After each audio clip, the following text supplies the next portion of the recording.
Al Jazeera Podcasts.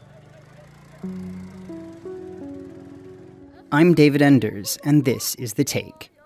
As Israel's war on Gaza, Lebanon, and Syria continues, we're coming to you on Sundays with a weekly roundup. Israel continued to attack North Gaza. An Israeli minister announced an aggressive plan to build settlements. Palestinian journalists in Gaza fear for their safety. Today is Sunday, August 17. It is day 681 of the war in Gaza, where at least 61,369 Palestinians have been killed. Gaza is enduring summer temperatures above 30 degrees as Israel's attacks there continue. Al Jazeera's Taeq Azzoum reports on the area's lack of a sewage system, raising the prospect of further outbreaks of disease. Houses, apartment blocks, high-rise towers, shopping malls, and vital public infrastructure. One of the worst hit is the sewage network. Recently, Nasser Hospital, the biggest medical facility in Khan Younis, was flooded with sewage. Doctors struggled to treat patients while dirty water flowed into every corner of the makeshift wards. It's in the emergency department, in the expansion of the emergency department, places that receive many injured patients. This department receives about 1,000 patients every day for follow-ups or injuries. It's now totally out of service because of the sewage. Israel is expanding its ground operations, decimating what's left of residential areas and underground sewage systems. The Palestinian Water Authority estimates more than 85% of Gaza's water and sanitation facilities have been damaged or destroyed. Medical agencies warn this collapse is a breeding ground for diseases which could claim more lives than the Israeli bombs and bullets. 11 more Palestinians in Gaza died from Israeli-imposed starvation on Saturday, bringing the number that have died that way to at least 251. Al Jazeera's Ibrahim al-Khalili reported this week on the ongoing struggle to find food.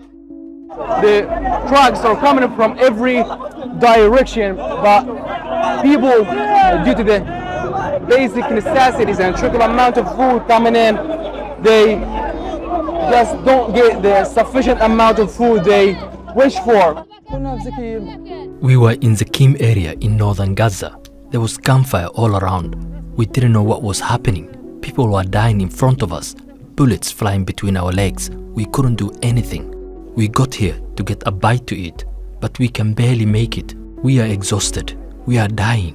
A piece of bread can now cost you your life.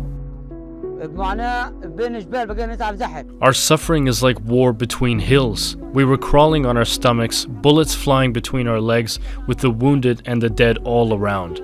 The dead were lying beneath us. We were pulling them out. I don't know. I just came here to feed my children. I have no money to buy food. If I had food and water, I wouldn't come here.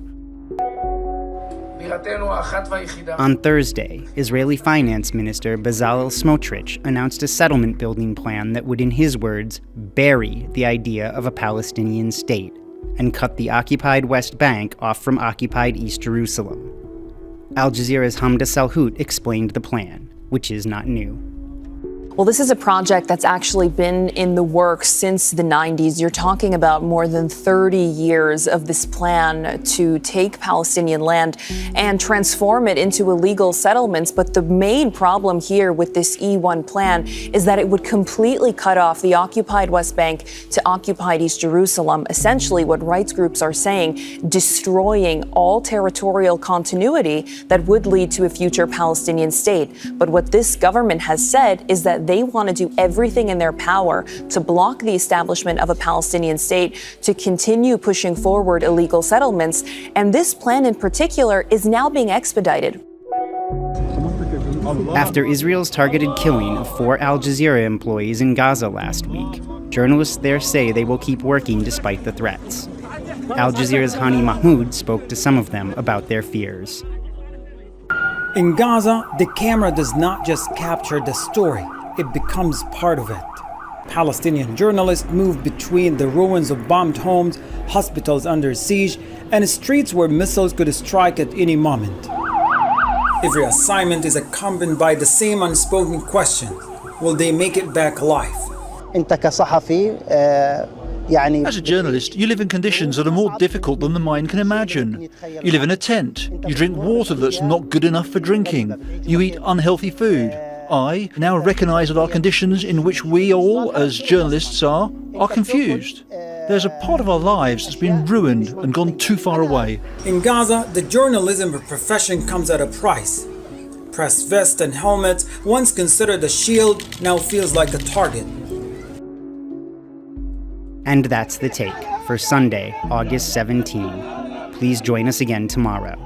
This episode was produced by me, David Enders. Our sound designer is Alex Roldan. Alexandra Locke is the Taeq's executive producer, and Ney Alvarez is Al Jazeera's head of audio.